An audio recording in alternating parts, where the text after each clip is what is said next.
여러분, 저는 지난 3일 동안 우리 마무리 회개 기간 동안에 말입니다. 제 마음을 크게 친 것이 하나 있었습니다. 그것은 뭐냐면 올해의 성탄 메시지를 너무나 조금밖에 전하지 않았다는 것이었습니다. 그러면서 그 성탄의 메시지가 얼마나 중요한지 제가 주님께 책망을 받는 것 같았습니다. 그래서 돌아보니까 전에는 그래도 새벽 기도를 매일 했기 때문에 성탄의 메시지를 계속 전했던 것 같아요. 그 즈음에. 그런데 올해는 장소가 없다는 핑계로 첫 번째지. 두 번째는 또 성탄절이다, 연말이다 이러고 보니까 여기저기서 성탄 파티, 연말 파티 한다고 소식을 전해오고 또 오라고 하고 뭐 그래봐야 계좌 위로 파티다, 동창회다, 그런 것들이죠. 세상적으로 보면 나쁜 것들은 하나도 없는 것들이에요. 그리고 성탄절이라고 하면 항상 가면은 선물을 받고 주고 하는 것들이 있게 됩니다. 이런 것들이 지나갔습니다. 그러고서 제가 생각을 하게 되었습니다. 성탄절이 어느새 파티와 선물의 날이 되었구나 라고 하는 생각이에요. 그리고 또 두 번째 저한테 왔던 것은 그래도 우리가 몇 년 전에는 기쁘다 구주 오셨네 하고 이렇게 캐롤을 부르면 진짜로 우리가 예수님 오신 것에 감격하고요, 신기해하고요, 또 감사하고 했던 것 같아요. 중심에서 뉴스들이나 어른이나. 그런데 이제 점점 그 주님의 오심에 대한 감격도 없어지는 것 같아요. 그런데 저가 메시지도 또 안 전했어요.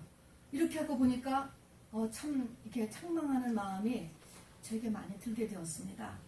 그러면서 적어도 세상이 어떻게 변하든지 간에 우리 교회만은 이 하나님의 최고의 사건, 인류의 최고의 사건을, 그리고 그 의미를 마음 깊게 꼭 새기는 그런 교회가 되어야 되겠다라고 하는 회개와 결단을 하게 되었습니다.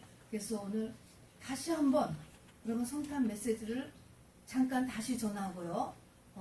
그리고 이 주님은 오신 것이 아니고 또 오십니다, 여러분. 재림이 있습니다. 이 재림은 성경에서 5배나 초림보다 더 많이 강조되어 있어요. 그래서 우리가 2020년 시온 감리교회는 재림을 준비하는 교회가 모토입니다, 여러분. 그래서 오늘 이 재림 준비에 대해서 잠깐 같이 말씀을 나누려고 합니다. 예수님이 2000년 전에 오셨는데 그 오신 것이 갑자기 오신 것이 아니었습니다. 구약 성경에 보면 천지 창조, 창세기부터 시작해서 모든 선지자에게 이 주님이 오신 것이 사실은 다 기록이 되어 있고요. 특별히 700년 전, 예수님 오시기 700년 전에 이사야 선지자라든가 미가 선지자라 하는 분들을 통해서는 얼마나 자세하게 구체적으로 어느 지역에서 어떤 과정으로 날 것까지 다 예언되어 있거든요. 거기다가 예수님 탄생 6개월 전에는 세례 요한을 통하여서 바로 예수님이 오실 것을 막기 위해서 회개하라고 외쳤던 것이 있습니다. 이렇게 했음에도 불구하고 2000년 전에 예수님을 만난 사람들은 우리도 알다시피 지극히 소수였습니다. 노아 때 인류가 노아의 식구 8명을 빼놓고 다 멸망했습니다. 여러분 그거 아시잖아요. 우리가 지금 서류가 다 여기서 나오는 건데요. 그래서 당시에 8명 외에 다 물에 죽었는데 초림 때도 숫자가 거의 그 정도밖에 안 되는 것 같아요. 우리가 알다시피 세 그룹이에요. 양치는 목자들, 시므온과 안나, 동방 박사들, 이분들이거든요. 그러면 숫자가 그냥 노아 홍수 때 살아남은 사람하고 별로 큰 차이가 없을 것 같습니다, 여러분. 그런데 문제는 이런 사태가 재림 때도 또 이렇게 지극히 소수만이 재림을 준비하게 된다는 것입니다. 초림의 준비는 첫 번째가 심령이 가난했어야 돼요. 이 양치던 목자는 아주 가난한 심령이거든요. 시므온과 안나 84세까지 결혼하여 7년을 살고 나머지를 성전에서 기도하며 금식하며 교회를 섬기면서 지내던 안나, 이렇게 하나님 앞에 기다리던 오래 기다리던 하나님의 사람들. 그리고 동방 박사는 뭐예요? 진리에 대한 사모함이 있어요. 사모함만 있으면 뭐예요? 액션을 해야지. 그래서 동방에서 별을 따라서 왔었습니다, 여러분. 이러한 사모함, 이런 것들이 주님을 맞는 이런 심성이었습니다. 그런데 이렇게 심령이 가난하고 성실하고 또 사모하고 운동력도 있고 이렇게 했어도 뭐를 이겨내야 되냐면 세상을 이겨냈어야 돼요. 왜 그 많은 사람들이 그렇게 구약에 계속적으로 예언해놓은 주의 초림을 이렇게 맞이하지 못했느냐 하면은 세상 때문이었습니다. 우리가 알다시피 예수님 오셨을 때에 이 로마 제국의 가장 아주 번창기였습니다, 여러분. 그래서 너무나 좋고 너무나 바쁘고 이것입니다, 여러분. 자, 그래서 이런 세태가 또다시 이제 우리에게 이제 재림 때도 오게 되는데, 그것에 비해서 로마는 너무나 바쁘고 너무나 좋고, 그것에 비해서 예수님은 오시는 데부터 그리고 그 이후도 너무나 초라했어요. 하나님이 이 땅에 오시는데 막간에서 태어난다. 여러분, 기가 막힌 거 아니에요? 하나님이, 우주를 만드신 하나님이, 금도 내 것이요 은도 내 것이요, 그 하나님이 이 땅에 태어나는데 누일 곳이 없어서 마국간에 태어나고, 그 다음에 첫 아들은 하나님 앞에 이제 정결 예식 올리잖아요. 그때 성전에 가서 간 거를 보면은 마리아와 요셉이 비둘기 한 마리를 예물로 올려요. 매우 가난했다는 것입니다, 여러분. 제일 가난한 사람이 올리는 거가 이렇게 이 비둘기였습니다. 그러니까 매우 가난하고 초라했습니다. 그러니까 이 초림의 예수를 맞이하지 못했던 가장 큰 대적은 세상이었습니다, 여러분. 그리고 이 세상은요, 이 끝까지 이 하나님의 사람들을 대적하게 되는데, 우리가 초림의 이야기를 보면서 꼭 한 가지 또 잊지 말아야 될 것은 헤롯을 찾아간 동방 박사들의 얘기를 잊어버리면 안 돼요. 동방 박사들은요, 동쪽에 있는 진리를 추구하는 한 그룹의 사람들이었는데, 지금도 있다고 그래요. 뭐냐면 유대 민족 가운데서 인류의 메시아가 난다.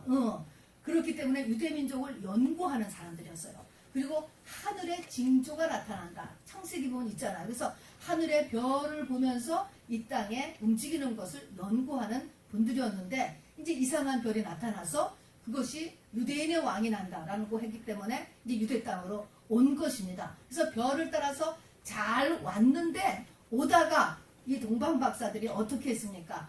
유대인의 왕이 났어. 유대인의 왕이 난다 라고 하니까 가까이 와서 어떤 생각을 했냐면, 유대인의 왕이니까 왕가에 있겠다, 궁궐에 있겠다 라고 해가지고서 들어갔으니까 거기가 누가 있었죠? 헤롯이 그때 당시에 본분 왕이었어요. 그러니까 헤롯을 만나서 헤롯한테 그 얘기를 하니까 처음에는 안 그런 척 했지, 헤롯이. 그 다음에는 헤롯이 인근 지역의 2살 아래의 남자애들을 다 죽이라고 명령했습니다. 얼마나 비참한 것입니까, 여러분. 예수님이 오시면서 큰 피해를 입게 된 것이에요, 여러분.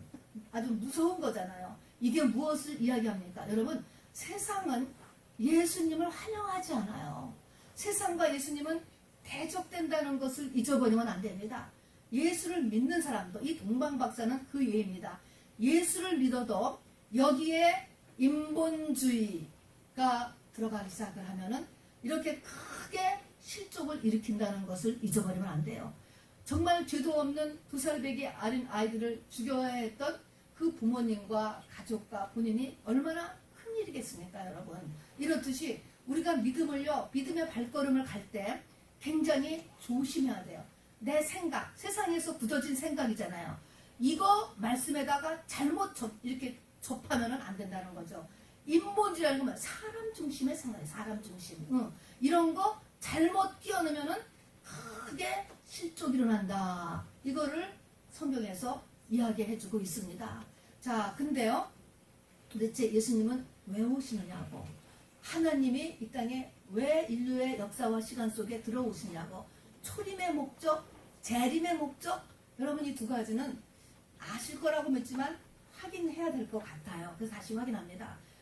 하나님이 이 땅에 왜 들어오셨어요? 초림.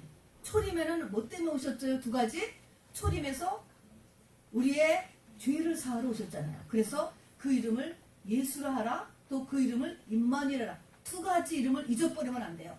예수라고 하는 이름은 자기 백성을 자기 죄에서 구원할 자다라는 게 예수라는 이름이에요. 그러니까 내 죄를 사하기 위해서 예수님이 오셨어요. 그 다음에 임마누엘, 예수님이 우리와 함께 하신다. 여러분 이 말은 그냥 이렇게 건성으로 들으면 아 나를 도와주기 위해서 예수 믿으면 나한테 함께 한다는 의미인가? 여러분 그것도 많지만 이것의 실상을 알아야 돼요. 사람의 영에 하나님의 영이 들어간다 이 말인 것입니다. 여러분 영을 빼면 안 돼요 거기서. 그래서 사람의 영은요 하나님의 영을 담는 그릇으로 만들어진 것이에요. 자 그래서 하나님의 영이 내 안에 들어오신다. 임마누엘 이것입니다. 그래서 두 가지 때문에 초림이요. 주님이 오신 이유는 이 두 가지를 이루기 위해서 죄사함 그리고 성령 받으려고. 성령 받았잖아요 여러분. 이 두 가지 다 알죠. 두 가지 때문에 오셨어요. 이름이 하나는 예수, 하나는 임마누엘입니다 여러분. 자 근데 두 번째도 두 가지를 잊어버리시면 안 돼요. 두 번째는 주님이 왜 오시는지 아세요? 신부를 찾으러 오시고요. 그리고 심판주로서 오게 돼요. 두 번째는 신부를 찾으러 온다. 그 말이 열매를 거두러 오는 거야. 똑같은 열매가 신부인 것입니다. 그래서 신부를 구하러 오시고요. 그 다음에는 심판주로 오신다. 아까도 얘기했지만 이제는 끝인 거예요. 주님이 다시 오실 때는 모든 게 끝난다 인 것입니다. 아까도 얘기했지만 애곡하게 된다. 그때는 이제 모든 실상이 확 드러나게 됐을 때 사람들은 바로 신부로 바로 이렇게 주님의 거두는 알곡에 들어가지 못하면 그때는 애곡이 나온다는 애곡밖에 없는 것입니다. 그래서 성경이 말하기는 예비하라라는 것입니다. 준비하라. 주님의 재림을 준비하라 라고 주께서 이야기하셨습니다. 왜냐하면 심판주로 오시니까 내가 열매가 되지 못하면 심판주의 마지막 심판으로 끝나는 것입니다.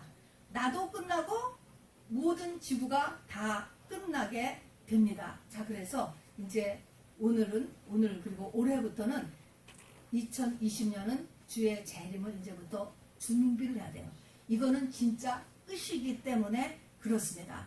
주의 재림은 여러분 무엇을 준비해야 될까? 한 가지만 마음에 꼭 간직하시면 돼요. 히브리서 9장 28절 362면인데 제가 그냥 읽어드릴게요. 히브리서 9장 28절에 보면은 이렇게 됐습니다. 이와 같이 그리스도도 많은 사람의 죄를 감당하시려고 단번에 들이신 바 되었고 이거는 초림이에요. 구원에 이르게 하기 위하여 죄와 상관없이 자기를 바라는 자들에게 두 번째 나타나시리라. 그래서 재림은 뭐 때문에 이렇게 오시고 우리가 어떻게 준비되어야 되냐면 죄와 상관없이 주님을 바라는 자. 그러니까 죄와 상관없어진 자. 이거 한 가지예요. 재림 준비는 뭐냐면 죄와 상관없어진 자가 되는 거예요. 자, 죄와 상관없어진다는 게 무슨 말일까? 첫 번째는 내가 죄와 상관없어지려면 첫 번째로 예수 그리스도의 죽으심의 그 보혈의 의미를 확실히 알아서 정죄나 죄책감, 후회, 반성 이런 거하고는 이제 상관없어. 이런 거 절대 안 하는 사람이어야 돼. 아멘이죠? 아멘. 여러분 회개를 하는 것이지 자책하는 게 아니에요. 반성하는 게 아니에요. 후회하는 게 아니에요. 정죄하는 게 아니에요. 우리는 하나님에 의해서 회개를 하는 것이지. 그래서 죄와 상관없다의 첫 번째는 정죄를 안 하는 사람, 자책을 안 하는 사람, 정죄를 안 하는 사람이어야 돼. 확실하게. 두 번째는 뭡니까? 성경을 자세하게 알아서 죄가 무엇인지 하는 것을 확실하게 알아야 돼요. 그래서 그 죄를 안 짓는 사람이에요. 많은 사람들이 죄를 몰라요. 성경을 모르면 죄를 모르게 돼 있어요. 세상 죄와 성경이 말하는 죄가 달라요, 여러분. 알죠? 세상 죄는 미국에서는 미국의 죄가 있고 한국에서는 한국의 죄가 있고 아랍권에 가면 아랍의 죄가 있다고요.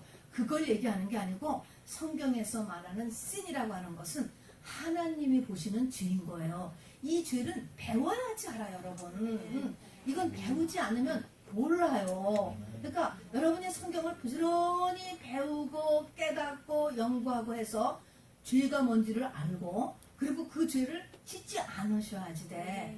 그런데도 불구하고 우리가 아직 육체 안에 있기 때문에 죄를 또 짓게 되잖아요. 알게도 짓고 모르게도 짓고. 그러면 그 죄는 얼른 회개를 해야지. 우리가 끝까지 회개를 하니까 이 세 가지가 되어야 된다는 것입니다. 그래서 죄와 상관이 없는 사람이 되어야지만 우리가 주님을 바로 이 신랑으로서 맞을 수가 이렇게 있게 됩니다. 그래서 결국은 키는 회개예요. 초림 때도 주님 때도 이 세례 요한이 회개하라 천국에 가까웠느냐 그냥 그거 한 구절이잖아요. 외쳤잖아요. 원리는 사실은 똑같아요. 재림 때도 마찬가지입니다. 회개하라 천국에 가까웠느냐 결국은요. 그래서 결국은 이 죄의 문제다라고 하는 것입니다. 그래서 이제 이 신약에 보면 많이 나오죠. 예복이 나오죠. 예복 입는 거. 그래서 바로 이 예복을 결혼식장인데 예복을 입지 않은 사람을 끌어내는 거. 마태복음 22장에 보면은 친구여 어찌하여 예복을 입지 않고 여기 들어왔느냐 하니 저가 유구무원위원을 임금이 사원들에게 말하되 수족을 결박하여 바깥 어둠에 내어 던지라. 거기서 슬피 울며 이를 갈미 있으리라. 청함을 받은 자는 많되 택함을 입은 자는 적으니라. 여러분 마태복음 22장 11절부터 14절을 받아 우리 보면 이렇게 그대로 있습니다. 여러분 이건 성령 받은 사람의 얘기예요. 여러분 청함을 받아서 지금 다 왔는데 예복을 입지 않았다라고 해가지고서 쫓겨났단 말입니다. 근데 쫓겨나면서 보니까 유구무원이다.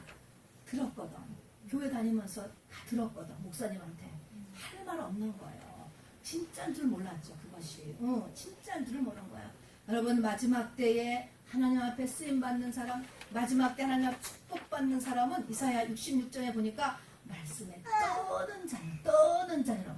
말씀에 떠는 자를 하나님이 쓰시는 거예요. 아브라함도 말씀에 떨었으니까 그 정말 금지 옥엽보다 더한 아들을 죽이려고 했잖아. 하나님의 말씀에 떨어서 말입니다, 여러분. 애굽에 정말 가기 싫죠. 자기가 있었던 그 상처투성이의 곳인데 모세가 하나님의 말씀에 떨었기 때문에 가려니까 그냥 또 간 거야. 이렇게 말씀에 떨어야 되는 거예요. 근데 뭐 설교 들었는데 아무렇지도 않아. 뭐 그건 그런가 보다. 이렇게 하고 지나갔기 때문에 유구무원이 되는 거예요. 그런데 어떻게 했습니까? 수족을 결박하여 바깥 어두움에 내어 던지라. 새 예루살렘 성은요 빛이 큰 곳이에요. 근데 빛이 없는 새 예루살렘 성 바깥으로 나가게 되는 것이죠. 청함을 받은 자는 많되 택함을 입은 자는 적으니라. 이렇게 이야기했습니다. 거기까지 가는 사람은 굉장히 좁은 문, 좁은 길이다 라고 성경이 이야기하는 것이죠. 또 성경에 보면은 신약 성경 전체 또 계시록에 가면 특히 겉옷을 빠는 게 얼마나 많이 나와요. 어린 양의 피에 옷을 빨아 희게 하였다. 또 희고 깨끗한 세마포를 입었다. 이 빨라는 거야. 빨어. 뭐로 빨아요? 예수님의 피로 빠는 게 뭐예요? 회개하는 것이죠. 이거. 그러니까 결국은 이 예복을 이제 입어야 되는 거는 이렇게 죄와 상관없는 것은 이제 이렇게 이 회개해야 된다라는 걸 이야기하고 있죠. 근데 이렇게 개인적인 것뿐만 아니고도 이제 마지막이라고 하는 마지막 때라고 하는 때 이렇게 들어가면은 교회적으로도 우리가 매우 주의해야 되는 게 있어요. 보면은 음녀교회가 나와요. 계시록에 보면 음녀교회. 음녀교회는 신부교회하고 반대가 되는 교회가 음녀교회예요. 음녀, 세상과 하나님을 같이 섬기는 게 음녀야. 자기 남편 외에 다른 남자가 있는 게 음녀거든요. 그래서 세상과 타협한 교회, 세속화됐다는 거잖아요. 지금 교회가. 세속화라는 게 뭐예요? 세상 가치관과 교회 가치관이 같아. 이것이 이게 세속화된 거예요. 그렇게 교회를 오퍼레이트하는 교회를 음녀교회라고 했는데 여러분은 음녀교회를 가시면 안 되는 교회예요. 교회가 음녀교회가 되지 않도록 여러분은 저와 같이 기도를 같이 억제해 주셔야 됩니다, 여러분.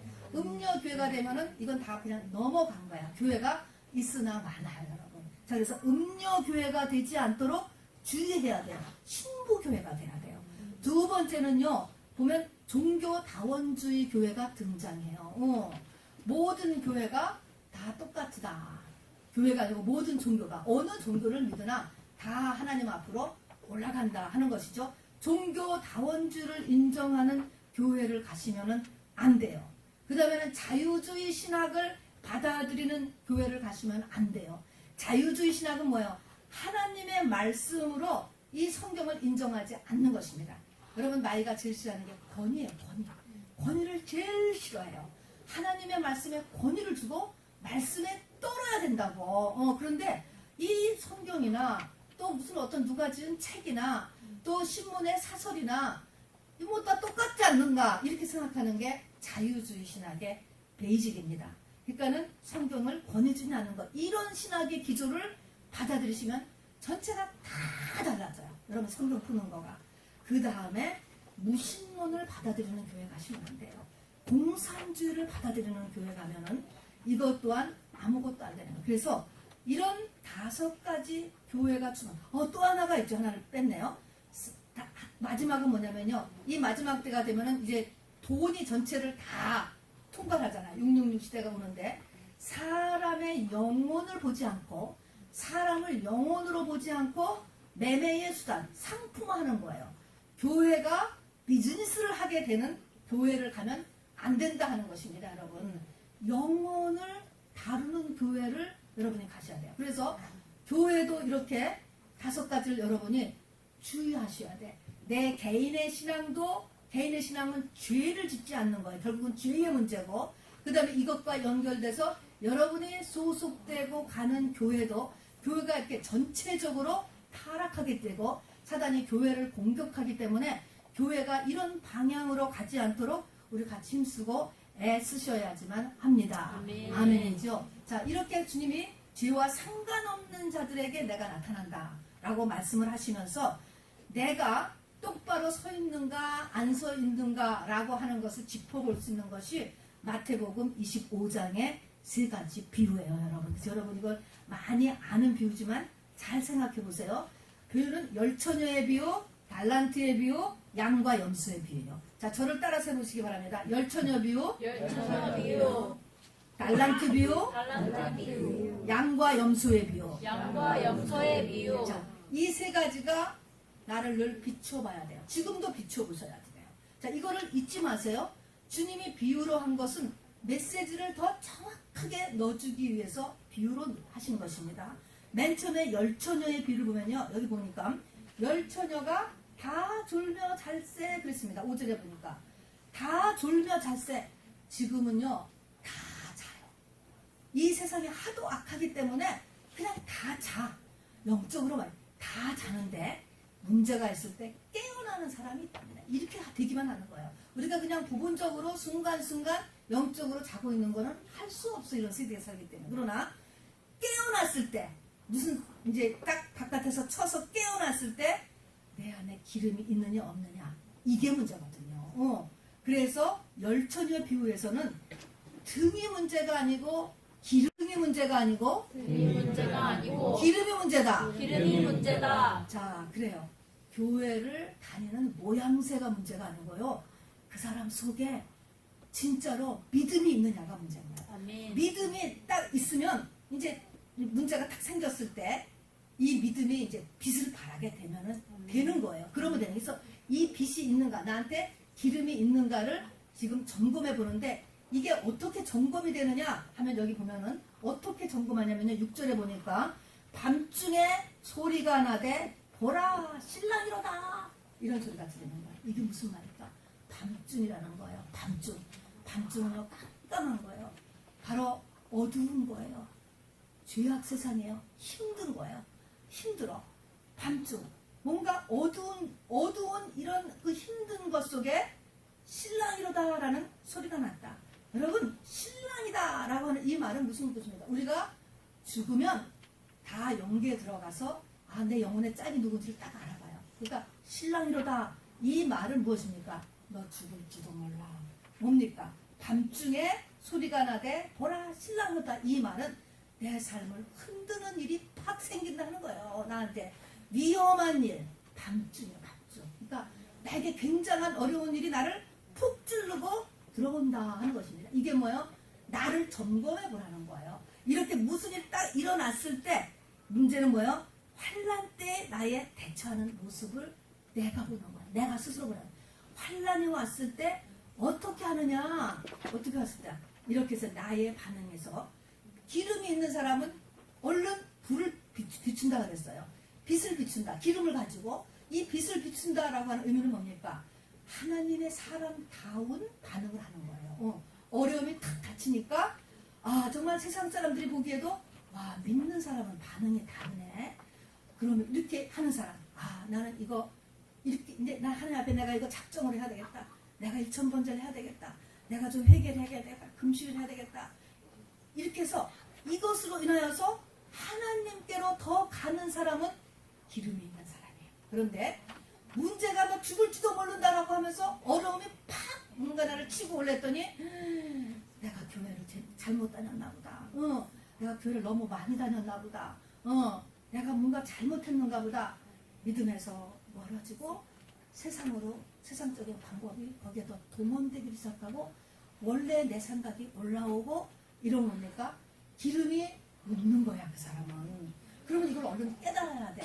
어려움이 왔을 때 나의 반응을 내가 봐야 된다라고 하는 것입니다. 여러분은 어떨 것 같아요? 여러분에게 지금 어떤 사건이 팍 부닥쳤어. 큰 사건이. 신랑이로다 할 만큼의 큰 사건이 부닥쳤어. 직장을 레이오프로 됐다든가 큰 병의 선고를 받게 되었다든가 뭐 하여튼 굉장히 나쁜 거죠. 밤중이니까. 이렇게 했을 때 여러분의 속에서 돌아가는 걸 한번 보시라고. 하나님은 이걸 뭐 때문에 해줬어요? 너 속에 기름이 있느냐 없느냐. 우리가 이 땅에 살아있을 동안은 변화가 가능하지만 주님이 재림하고 나면 끝이기 때문에 그래요. 우리가 한번 영계로 들어가고 나면요 그때는 끝이에요. 불변이에요. 불변. 그래서 이것을 지금 이렇게 있을 때에 우리가 자기 자신을 돌아보고 내 속에 기름을 마련해야 돼요. 그래서 고난이 축복이다. 이런 말을 하는 것은 자기를 돌아보고 자기를 변화시킬 수 있기 때문에 고난의 축복이라고 하는 것이지 고난은 고난이에요 여러분. 고난은 재앙이고 환난이에요 여러분. 그러나 얼른 이렇게 어려움이 왔을 때 이거에 반응하는 자기 자신 제일 중요해요. 고난에 대한 반응이 여러분. 이것이 첫 번째가 바로 이것이 이 열처녀의 비유입니다. 두 번째는 달란트 비유예요. 달란트 비유. 그런데 이 달란트를 보니까 어떤 사람이 타국에 갈새 그 종들을 불러 자기 소유를 맡겼다. 이 자기 소유는 어떤 사람이에요? 주인이 주인의 소유를 그 사람에 따라서 다르게 맡겼다는 거예요. 어떤 사람은 5달란트, 어떤 사람은 2달란트, 어떤 사람은 1달란트. 이 달란트가 누구 거라고? 주인 거라는 거예요. 주인 거. 주인이 보고 그냥 맡겼어. 전도사님한테는 2달란트, 또 운동장한테는 뭐 5달란트. 이거는 주인만이야. 주인만. 맡겼단 말입니다. 그리고 주인이 다시 돌아와서 이거를 계산할 때까지 이것을 가지고 이제 사용하도록 했습니다. 여기서는 장사하라 이런 말이에요. 장사의 특징은 뭐예요? 늘려야 되는 게 장사예요, 여러분. 안 그러면 장사를 뭐하러 합니까? 그러니까 장사를 하라 하는 것은 이것을 가지고 일을 해서 하나님의 나라를 확장시켜야 돼요. 여러분, 하나님의 나라의 이 확장이라고 하는 것은요, 무엇이 하나님의 나라 확장이에요? 생명이 넓혀지는 게 하나님 나라 확장이에요. 생명이 넓혀져, 생명이 그 안에 살아있는 하나님의 생명이 한 개인에게든 아니면 또 단체든 여러 명이든 간에 인간의 영혼 속에 하나님의 생명이 이렇게 넓어지는 거, 생기는 거, 이런 게 이게 장사하고 넓혀지는 거예요. 빵 먹으러 올 사람 막 모여라. 돈 10,000원씩 전부 모여라. 그래서 돈 받으러 오는 거는 하나님의 나라 생명에 전파되는 거하고 아무 소용없습니다, 여러분. 그래서 여기서 장사를 하라라고 얘기했는데 여기 보니까 1달란트 달린 사람이 문제잖아요. 이 사람이 안 하고 이제 그냥 덮어두었습니다. 하면서 아주 이제 엄청나게 야단 맞는 게 나옵니다. 여기서 중요한 것은 바로 내가 지금 가지고 있는 하나님을 할 쓰고 있는 어떤 것들이 내 것이 아니고 하나님이 준 것이다. 이거 알아야 돼요. 하나님이 준 것이다라는 거예요. 무엇인가 내가 남보다 잘할 수 있는 것이 있으면 이것은 하나님이 준 것인데 이것을 남하고 비교하지 않아야 돼요. 이게 마지막 때는 굉장히 중요해요. 그래서 노아가 방주 만들 때도 칸을 만들어라. 잣나무로 방주를 질 때 꼭 칸을 만들어라. 옆에 사람을 보면 안 되는 거예요. 옆에 사람하고 비교하면 안 된다니까. 베드로에게도 마찬가지예요. 베드로도 처음 불렀을 때는 그런 말 안 했지만 십자가를 지고 바로 두 번째에 불렀을 때는 요한하고 너하고 비교하지 말아라 라고 얘기했습니다. 아, 나는 너무 늦게 부름받았는데, 나는 지금 능력이 하나도 없는데, 아유, 믿음 있는 사람이 해야지, 능력 있는 사람들이 해야지, 젊은 사람들이 해야지. 여러분, 이렇게 하는 거는 이게 비교하는 거죠. 또 저 사람은 굉장히 정말 하나님을 잘할 것 같아. 나는 할 수 있는 게 하나도 없어. 하나도 없는 사람은 하나도 없다니까. 한 달란트라도 반드시 있다니까요. 그 한 달란트는 하나님이 주신 거야. 뭔지 모르지만 사람이 보기에 한 달란트지만 하나님은 뭔가 필요하고 그 사람에게는 그냥 그걸 주고 싶어서 그거를 주신 거예요. 그러니까 이렇게 하나님이 주신 달란트를 가지고 일을 하고 있어야 된단 말입니다. 그런데 우리가 이렇게 얘기하고 싶죠. 아, 내가 안 해도 하나님은 하나님이 일을 하셔. 또 다른 믿음 있는 사람들이 하겠지. 능력 있는 사람들이 하겠지. 젊은 사람들이 하겠지. 이렇게 한다면 우리가 알아야 될 것은 하나님은요, 성과가 중요한 게 아니에요. 뭐를 해내는 게 중요한 게 아니에요. 하나님 건물도 얼마나든지 많이 줄 수 있고 사람도 한꺼번에 다 전도해 올 수도 있고 또 금도 은도 많이 모아볼 수 있어. 다 하나님 건데 하나님은 성과가 문제가 아니고 내가 문제다. 내가 믿음의 사람이 되고 내가 상급 쌓는 사람이 되는 게 문제예요. 여러분이 문제예요. 여러분이 그거를 가지고 일을 해서 여러분이 변화받고 그 일한 걸로 나중에 상급 받는 내가 중요하다고. 여기 보면은 5달란트 받은 사람이나 2달란트 받은 사람 상급이 똑같아서요. 주인의 증거원에 참여할지어다. 상급이 똑같다니까. 그러니까 이것은 하나님이 누굴 위해서 하는 거냐면은 나를 위해서인 거예요. 내가 일을 한다고 돌아다니고 또 설교 준비한다고 또 뭐 하고 하면서 바로 내가 변화하고 내가 상급을 쌓는 거예요. 그것 때문에 시키는 것이지 객관적인 어떤 거를 이뤄내기 위해서 이거는 세상적인 관점이죠. 그것이 아니다. 그러니까 하나님은 비밀이에요. 성경에 보면은 하나님의 비밀, 그리스도의 비밀, 복음의 비밀, 비밀이 얼마나 많은지 몰라. 이거 비밀인 거면 이거 모른다는 거예요. 세상의 가치 기준으로 절대로 믿음과 이 교회를 또 이 하나님의 이 세계를 우리가 알 수가 없는 것입니다. 이게 두 번째예요. 그러니까 일을 하고 있어야 돼요, 여러분. 생명을 전파하는 일을 하고 있어야 돼. 나 스스로에도 생명이 늘어나고 있어야 되고 내 주변에 어떤 순간에 생명을 전파하는 일을 여러분이 하고 계셔야지 돼. 다음에 세 번째가 양과 염소의 비유예요. 양과 염소의 비유는요 더 심해. 여기를 보면은 이 양과 염소는 완전히 지옥불에다가 마귀와 그 사자들 위하여 예비된 영영한 불에 들어가라. 굉장히 벌이 아주 더 심각하단 말입니다. 이 양과 염소는 교회 내에 있는 이 성도들을 양과 염소라고 이야기하잖아요. 그래서 올바르게 가고 있는 성도는 양이라고 하고 그렇지 않은 성도는 염소다 이렇게 하잖아요. 그런데 성경에 말하는 양과 염소는 뭐냐면은 바로 내가 줄일 때에, 내가 목마를 때, 내가 나그네 되었을 때, 내가 벗었을 때, 내가 병들었을 때, 내가 옥에 갇혔을 때 5가지 내한테 물어. 이때 네가 나를 돌보지 않았다. 너 예수 믿는다라고 하면서 예수님을 돌보지 않았다는 거야. 그러면 이게 도대체 뭐냐고. 이때에 내라는 것은 예수님인데 이것은 뭐냐면 하나님은 시간과 공간을 넘어가는 분이잖아요. 시간을 넘어가는 분이기 때문에 이게 무슨 이해가 될지 모르겠다. 하나님은 시간을 다 한 자리에 놓고 보셔요. 우리는 과거를 보고 미래를 보지만 하나님은 한 자리로 보신다고. 그러면은 예수가 아직 안 되었지만 예수가 될 사람이 있어. 목사가 아닌데도 아직은 뭐 아무것도 모르는 그냥 10몇 살이지만 하나님이 보시기에는 걔의 인생을 다 보기 때문에 얘는 목사로 보는 애가 있다. 이렇게 하나님은 시간을 같이 보시거든요. 예수가 될 사람, 앞으로 예수가 될 사람이라는 것은 내가 그리스도와 함께 십자가에 못 박혀 겉사람이 죽고 예수가 나의 주인이 되어서 살 사람, 신부가 될 사람, 이런 사람들에게 하나님이 하시는 고난이 있어요. 이게 자기 십자가죠. 그 자기 십자가 때문에 줄이기도 하고 목마르게도 하고 외롭게도 되고 옷도 벗게 되고 병도 들고 옥에도 갇히고 옥에 가지고 생활이 막 이렇게 묶이는 거죠. 이런 사람들을 보았을 때 이것이 감동을 받아서 그 사람들을 도와주는 일을 하는 것입니다.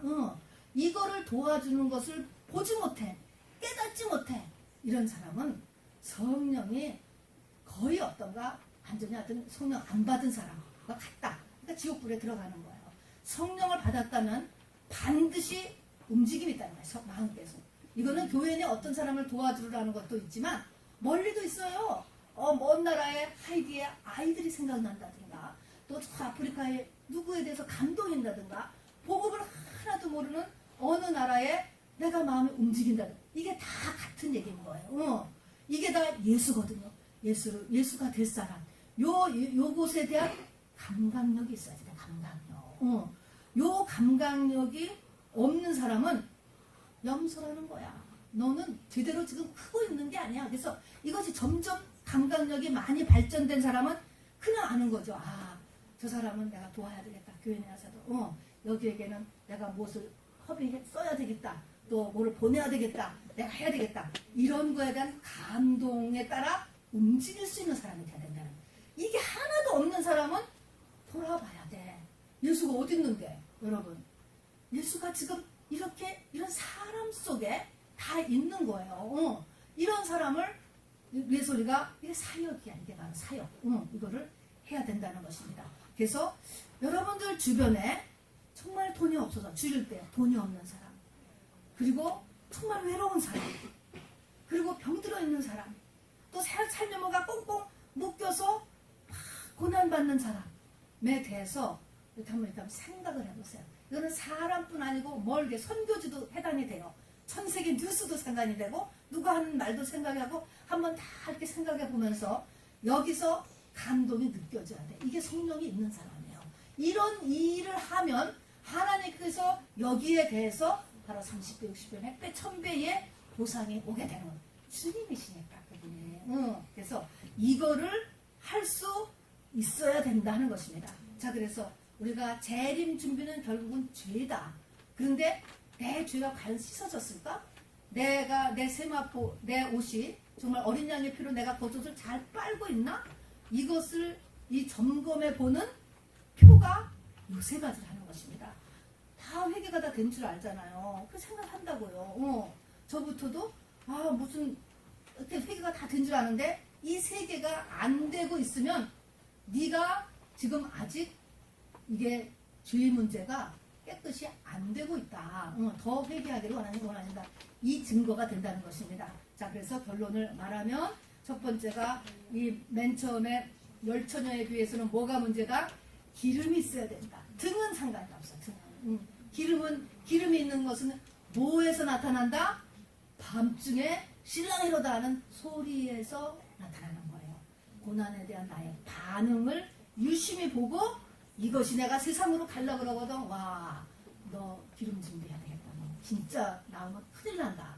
그래서 얼른 자기 자신 기름 준비에 들어가야 되고, 달란트 비유에서는 절대로 남하고 비교하지 말고 무언가 생명이 확장되는 일을 자기 분수대로 열심히 하시는 일.